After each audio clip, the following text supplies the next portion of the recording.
Incidente të shumta mes tifozëve shoqëruan takimin Shqipëri-Hungari në Qemal Stafa.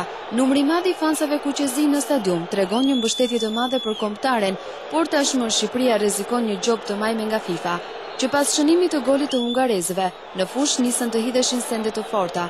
Arbitrat e ndeshjes, por edhe delegati mësohet se kanë mbajtur shënim gjithçka. Probleme të mëdha pati edhe mes vetë tifozërive, për shkak edhe të mungesës së një ndarjeje, mes tyre u hodhën vazhdimisht sende të forta. Në disa momente policisë u desh të ndërhynte fuqishëm dhe në fillimin e pjesës së dytë, forcat e rendit u shtuan shumë në pjesën që ndante mbështetësit e dy ekipeve.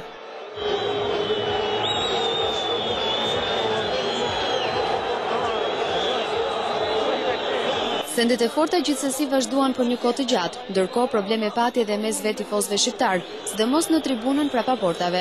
Nga të gjitha këto, Federata Shqiptare rrezikon një gjop të majme, por burime nga ky institucion e preshtojnë faktin se do të ketë pezullim të fushës, gjë që do të bënte që ndeshja ndaj Portugalisë të luajë pa tifoz.